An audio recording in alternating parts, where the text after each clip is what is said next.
show you in practical how to use your search filter when looking for jobs on Upwork, right?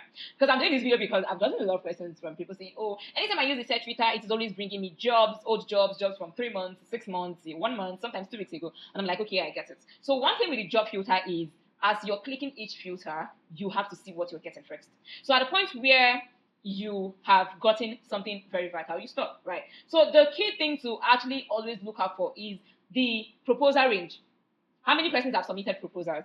It's true you can get a job of maybe 10 hours ago, and it's only 2 persons or 3 persons that have submitted proposals. You know why? Because it might be a beginner job. It might be a job with $10 fixed, $5 fixed budget or fixed rate. So no persons are running away from it. But I would advise that if you're a beginner with no experience on Upwork, you should go for such kind of job because it helps you climb the Upwork ranking ladder quick, very fast, very swiftly, right? So a 10 hours job that has less than 12 or less than 5 proposals is still a couch for you. I mean, like, that is the goal, right? So now let's do a practical. So I'm going to use what am I going to use? I'm going to use ghostwriting. So here is ghostwriting. Apparently, no job has been posted on ghostwriting. No job has been posted on ghostwriting in the last 24 hours. This one was posted yesterday, 24 hours. No job has been posted in the last 5 hours. Let me just say that like that. All were posted yesterday. Now this is 10 to 15 proposals. This is 15 to 20 proposals. This is less than 5 proposals. Less than five. Did you see what I'm saying? So it could be like, maybe let's click on the job and see how many persons have submitted proposals actually. So when you click on this job, we have not started using the filters, but I'm just letting you know that sometimes when you click a particular job you want, or the services or the niche or the skills or whatever thing, and it brings you results, calm down and go through your result before using the filters. It is when the result is overwhelming, or you're seeing something in the last 2 hours, in the last 1 hour, 41 minutes, 30 minutes, then you can really try clicking the filter so that you can go straight into what you want. So we're going to check how many persons have submitted proposals. Less than 5. Okay. Last viewed by client. Client viewed yesterday. Interviewing 0. Invite sent 0. Unanswered 0. So less than 5. Let's assume 3 persons that have sent proposal. And now for a client to view this job applications yesterday and he has not sent any proposal, no interview, no answered invite, it means that he has not seen what it is looking for. That is another thing. That is one. It means that maybe people are just submitting AI-generated proposals that are not clients tailored, or not, speaking to the client's pain points or what the client wants to get. So the client will just overlook. And remember that clients on Upwork do not read, they skim, they scan through, they just, just look. In fact, that's why they say make your first paragraph everything. Make your first paragraph everything. So yeah, that's the second reason. The third reason why it might be that this job is not getting any traction could be that some clients have gone through the client's history and see that the client is a troublesome person. Okay, no, I don't think a client is a troublesome. The client is a great client, very understanding and a calm person. I would love to work with him in the future. So I think the client has good client history, hiring history rather, right? So it's not like a bad person. He gives 5-star review, and those things are always the things to look out for before applying to any job. If I see a client, your first client, you give the client 1-star review or 2-star review. The second client, you give the freelancer 1-star review. Third freelancer, you give 1-star review. I will not apply to your job because it means that you're going to harm my success score on Upwork. It means that you're going to bring the same toxicity, the same hatred, the same pressure and uncertainty. Because some of these clients, they don't know what they want on Upwork. They just want a job. They just want you to get a job done without even telling you what they want to be done, right? So once I see it, I run for my life. Now let's go back to filters, right? I'm already teaching so many things in these things. But then pick what you need to pick. So we're going to job filters. Remember, you can see that a job can have less than 5 people and still be a catch for you. And it was posted yesterday. Let's just say 24 hours. In fact, the highest I've gone is 48 hours. And that 48 hours, before I take that risk, I make sure that at least I beat everybody at it. That's me. So this job, I'm going to use another thing. Okay, let me use LinkedIn ghostwriting. Let me see if I'll see a job that has been posted 4 hours ago. Did you see? 4 hours ago, 15 to 20 proposals. Okay, let me see why the client is not hiring. Let me see why the client is not hiring. Let me see. The client has not viewed the jobs. The client has not viewed the applications, the proposal. And the client has really good client hiring system. Are you seeing 5-star everywhere? 5-star, 5-star, 5-star, 5-star. And the client has over 23 hires. 5-star choke for a year. 5-star, at least this is the right time where you're seeing 4.1. No, this is a good client. So it means that this job could be viewed later. Maybe the client is busy. Oh, this is another thing. They said preferred qualifications, job success score, at least 90%. So these are things you need to look out for before applying to. If I'm going to title this video, both job search application, search how to use your application filters and how to also look the qualities of the things to look out for before you apply to a job. So we're going to just title everything in one video because we're already learning everything in this video. So did you see? They said preferred qualification is at least 90 score. So please do not always jump into applying to jobs. Make sure that you go through the clients, because I mean, like, it is the clients you're applying to, so you need to read more about those clients so you know how to enter them and know when to run, because connect is expensive and we're converting naira to dollar, so it is a lot. And to think that a lot of persons have not even gotten one job on Upwork and they've spent so much. Some have spent money in getting their profile verified, spend money in doing a lot of things, and now you're wasting connect. Even the 10 connects that Upwork gives you every month still does not cut it. I mean, just are you going to apply to with just 10 connects? So these are things you need to really be careful about. Right. So now let's talk about how to really use the filters. So I'm looking for something that I can. Okay. Let's just keep it here. It doesn't matter. So I clicked LinkedIn ghostwriting, right? So I'm going to say entry level role. I'm going to say entry level role. I'm going to say entry level role. Did you see this one? Entry level role. The budget is $50. I would gladly go for things like this. I mean, and if there's anyone here who is interested in ghostwriting, I mean, like, make me your coach, because ghostwriting is another hot cake. It's another hot niche, hot area where people are really catching out. Twitter ghostwriting, LinkedIn ghostwriting.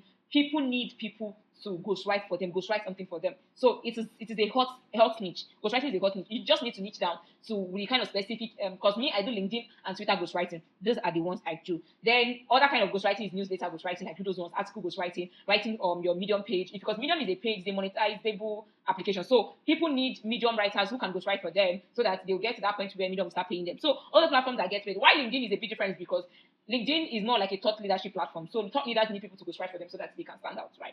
So you can get LinkedIn. Now I choose entry level, and it has brought me this one. What I'm going to do is really take my time to search through. Okay. Sometimes how I know what other filter to use is when I click on a particular job and I am seeing things that I don't really like. Let's say, for instance, that job we checked and the client say at least 90% job success score on Upwork. That will determine the kind of, okay, so this people have submitted less than 5 proposals. Last view by client 0, no invite sent or no unanswered tested. So another thing you need to do before you apply to any job, even while you have optimized your profile, is to copy these mandatory skills. Copy, because trust me, you cannot know everything about Upwork.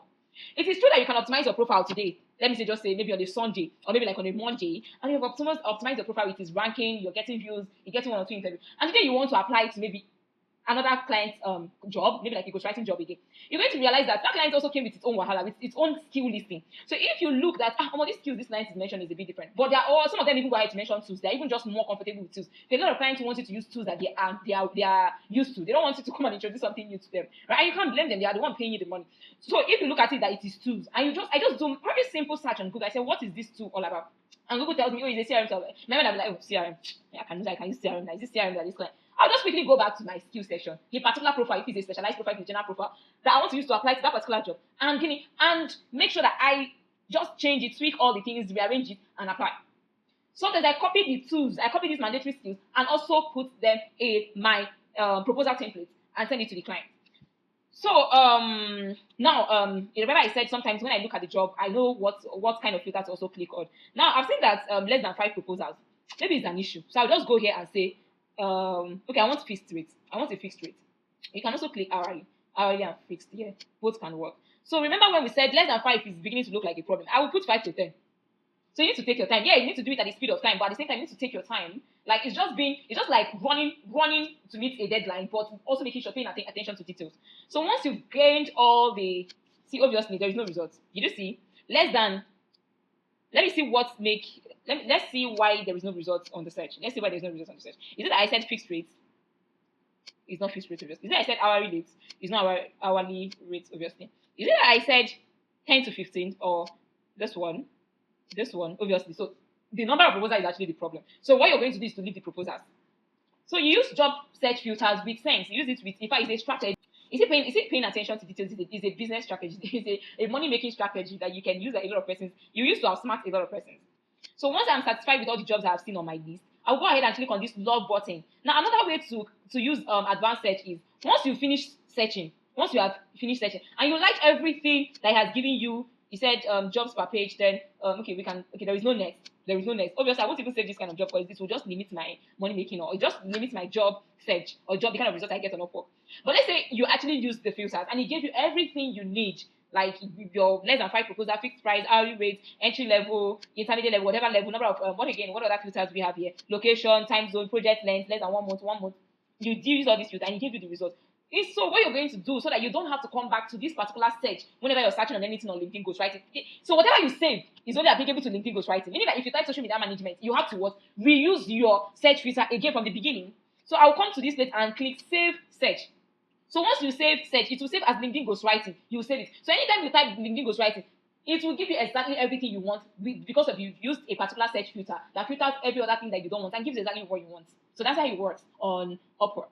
But me, I'm not saving this one. So I wouldn't advise that you save because the search result is limited. Though there are days you can get more. And remember that during seasonal periods like Easter, Ilea, Christmas, maybe like public, no, I don't want to say public holidays, but those seasonal periods, those periods that is celebrated worldwide, you need to be very meticulous with your job search because the kind of results you get might discourage you. Might feel like, oh, there's nothing on Upwork. There is thousands, there's millions on Upwork.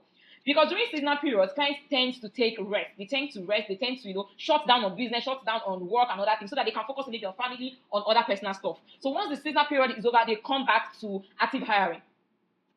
So now there is something I want to teach you with this search filter. I know I have given you your job application strategy. I gave you a proposal template. You know how to use ChatGPT, but let me do it in practical so that you understand what I have been talking about.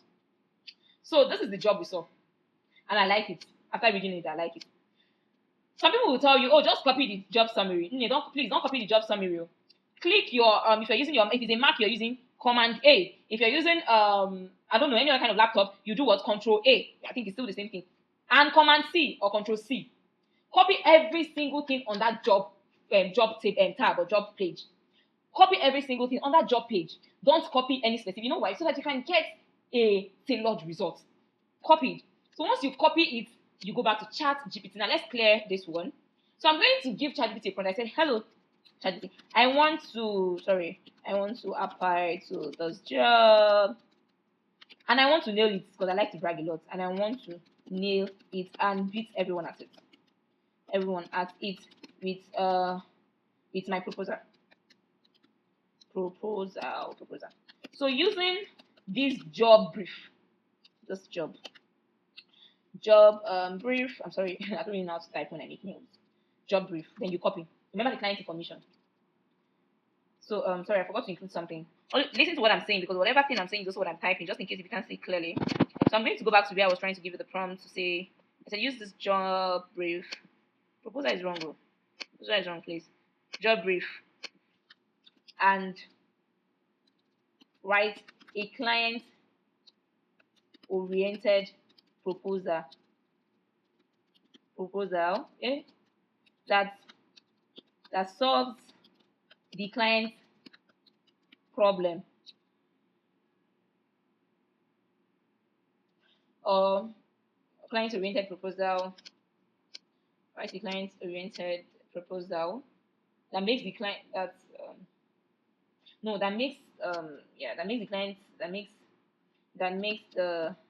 makes the client see me as a potential, and write a client-oriented proposal that makes the client see me as a potential problem solver.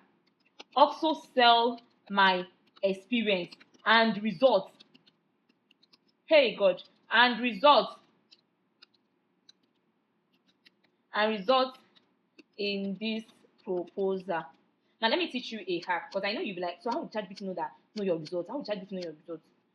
My dear, you see what I like to do with ChatGPT? I don't use the same chat this thing for everything I want to do on ChatGPT. You see my resume, CV, write and optimization. Now you're going to see Upwork email marketing skills or whatever thing, right? What it means is I open different chats for Upwork for different purposes on ChatGPT. So I have chats for proposal writing. I have chats for maybe for other things. I have chats for CV. So this kind of email, this kind of proposal I want to send, I would gladly go to the CV and resume optimization or rewrite whatever chat on my ChatGPT and paste the prompts, paste whatever thing I want. So that because ChatGPT keeps memory of the things that you've done on that very chat, so it will recollect, especially your CV. You know your CV would have all the experiences, everything, even the ones you don't have. You can also go ahead and let ChatGPT know. So ChatGPT will now sell those results. That is what it's going to use as an information for context to fill up the proposal you're going to send. Now I have given ChatGPT the prompt and the job brief. The next thing is to give it a proposal template. That is what that proposal template you have in your job application strategy, the thing I gave you, would do. So we're going to head straight and get it. Now this is the job template or the Upwork template that was given to you. This is one of them. So I'm going to come over to this place and copy from the headline to the head title, and we're going to go back to this place and paste and said, please use this please, we would have included this one up there, but never mind. Please use this template structure. Please pardon me, I actually fixed the long nail, so it is making my typing really bad. Template structure to write proposal. And you click hit enter. So we're going to read this proposal that Upwork has compiled for us together, and you see if it is delighting enough, if it's something you are going to say. Now, Upwork said hi there means that if he didn't get the client's information or client's name. So the reason why I like copied everything verbatim from Upwork, remember what we did here? We copied everything verbatim. So it seems that Upwork didn't get the client's name. Oh, this client doesn't have any hiring history. My bad. I thought I clicked on the job of that client that has so many 5-star review. Okay, no, I don't want us to continue with this job. Let's do with this one that has 5-star review. Sorry, my bad. Right? I'm not going to edit this video out, so we're going to say it. We're going to say this part to. Yes, client's recent history, 50 jobs. I mean, exactly. This was the client we checked earlier, right? This was the client we checked earlier. Yeah, I think this is the client we checked earlier. So what I'm going to do is I'm going to recopy this one because I'm going to show you why I like doing this thing. Hi there. Okay, let's read this one first. It said, hi there. I read that you're intentionally building a long-term personal brand on LinkedIn. I need a content strategy. This can turn ideas into authority-driven, high-performing print. That's exactly what I help founders and professionals do without generic or recycled AI content. Trust me, maybe because I'm a ghostwriter, so clients do not even like to hear that. In fact, they love it when you say, oh, I want to give you something that is not AI generated. I mean, yeah, but then that is it. So I've been handling LinkedIn content strategy and execution for personal brands and service-based founders for 3+ years. I understand LinkedIn psychology deeply, what ends saves, comments, profile clicks, and inbound leads.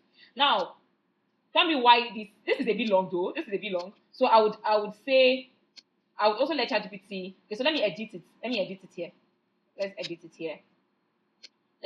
here. So I'm going to go back to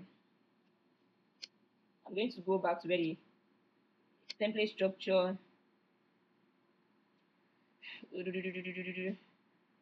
Oh, I have to edit from where. You know what is going to happen? I'm going to click the new job. This is the new job that we have copied, the new job brief. So I'm just going to go back because I don't have the strength to start typing all these things I did. So I'm going to go back to copy this thing and put it in the beginning of the prompt. In the beginning. So yeah, I'm going to put it here. So I'm going to put it here.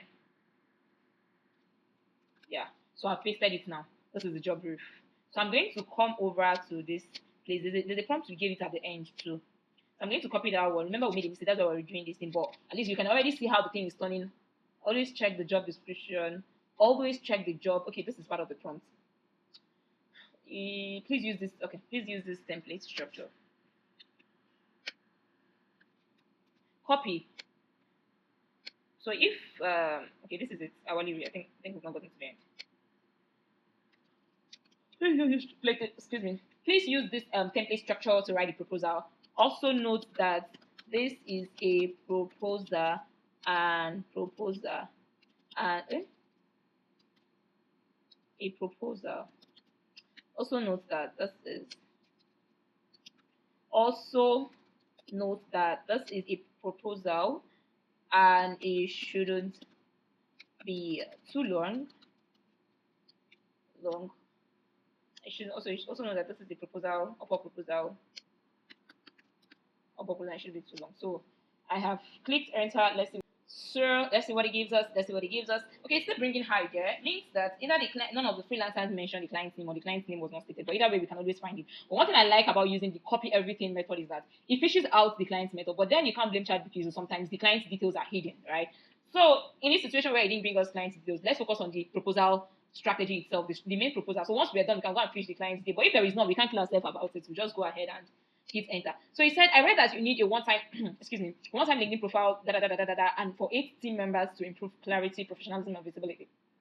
This is ChatGPT following the template structure. So always remember to remove all these things. Do not go and copy everything and paste it. You will just shoot yourself by yourself on the head. Yeah. So now, relevant experience.